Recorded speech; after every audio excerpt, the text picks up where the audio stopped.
College का वो मौसम कुछ अलग ही था। हरा भरा कैंपस, पेड़ों के बीच से छनती हुई सूरज की किरणें और चारों ओर फैली हल्की सी नमी, जैसे हवा में कोई अधूरी कहानी तैर रही हो। हर कोना किसी नई शुरुआत का एहसास दिला रहा था। भीड़ के बीच एक लड़की थी, नेहा। उसके चेहरे पर सादगी थी, लेकिन आंखों में कुछ गहराई थी, जैसे वो दुनिया को देखती नहीं, महसूस करती हो। वो बेंच पर बैठी थी, किताबों के बीच खोई हुई। उसके बाल हवा से उलझ रहे थे, पर उसने उन्हें ठीक करने की कोशिश नहीं की, जैसे उसे फर्क ही नहीं पड़ता। वो पल पल में सुंदर थी, लेकिन उसे अपनी खूबसूरती का अंदाजा नहीं था। कैंपस में हलचल थी, पर उसके आसपास सन्नाटा। वो अपने प्रोजेक्ट में डूबी थी, पर शायद मन किसी और बात में उलझा था। कभी कभी जिंदगी में ऐसा होता है, जब सब कुछ ठीक होता है, फिर भी दिल किसी अधूरी तलाश में रहता है।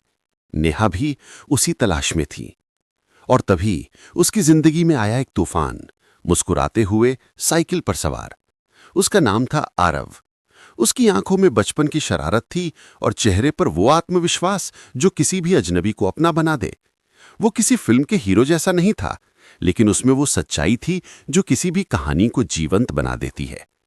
नेहा और आरव की मुलाकात यूं तो अचानक हुई, पर किस्मत की हर योजना हमेशा अचानक ही लगती है।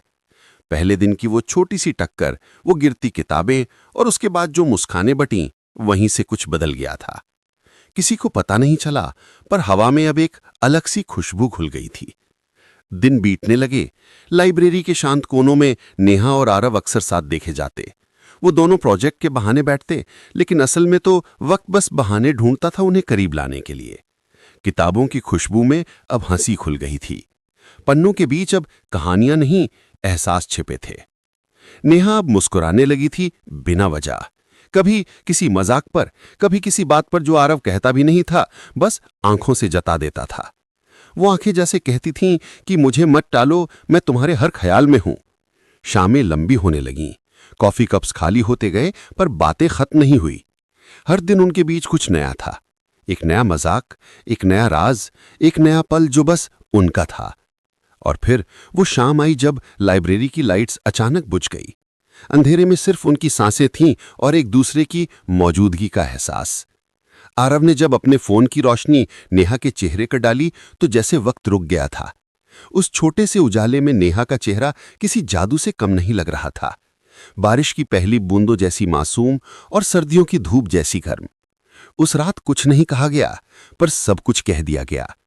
दोनों के बीच का सन्नाटा बोल उठा, और वो सन्नाटा शब्दों से ज्यादा खूबसूरत था। अगले दिन कैंटीन में हंसी ठिठोली के बीच नेहा और आरव के बीच एक अदृश्य रिश्ता पनप चुका था।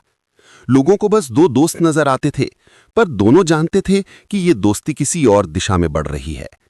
आरव की हर शरारत अब एक इशारा थी, और नेहा की हर मुस्कान एक जवाब। समय अपने रास्ते चलता रहा, लेकिन उनके बीच की दूरी घटती गई। कभी नेहा का झूठा गुस्सा, कभी आरव की बेवकूफी भरी हरकतें, और उन सब के बीच एक एहसास जो दोनों के दिल में चुपचाप पलने लगा था। और फिर वो शाम आई जब आसमान पर बादल छा गए थे। बारिश शुरू हो चुकी थी, जैसे मौसम भी कुछ कहना चाहता हो। नेहा छाते के नीचे खड़ी थी, पर बारिश फिर भी उसे छू रही थी। और तभी आरव आया, भीगा हुआ, हांफता हुआ, लेकिन आंखों में वही चमक लिए हुए। वो पल किसी फिल्म का क्लाइमैक्स था, पर असल जिंदगी में उससे भी खूबसूरत। बारिश की बूंदें गिर रही थी, पर उन बूंदों के बीच दो दिलों की धड़कनें सबसे तेज सुनाई दे रही थीं। आरव ने जब नेहा को वो छोटा सा गिफ्ट दिया, एक ब्रेसलेट जिसमें सितारे बने थे, तो जैसे उसने कह दिया कि तुम मेरी रातों की रोशनी हो। उस पल में वक्त थम गया था। नेहा की आंखों में खुशी के आंसू थे, और आरव के चेहरे पर सच्चाई। बारिश अब सिर्फ मौसम नहीं थी, वो एक गवाही थी उस प्यार की जो किसी शरारत से शुरू होकर एक सच्चे एहसास में बदल चुका था। कभी कभी जिंदगी में प्यार किसी फिल्म की तरह नहीं आता, वो बस धीरे धीरे अनजाने में हमारी कहानी का हिस्सा बन जाता है। जैसे नेहा और आरव की कहानी, जो कॉलेज के एक बरसाती दिन से शुरू हुई और आज दिलों के किसी कोने में अमर हो गई। अगर तुम्हें भी ये कहानी थोड़ी सी अपनी लगी हो, तो लाइक करना मत भूलना। कमेंट में बताना कि तुम्हारे कॉलेज के दिनों में कौन सी याद सबसे खूबसूरत थी। और हां, ऐसी ही दिल छू लेने वाली कहानियां सुनने के लिए सब्सक्राइब जरूर करना, क्योंकि अगली कहानी शायद तुम्हारी हो।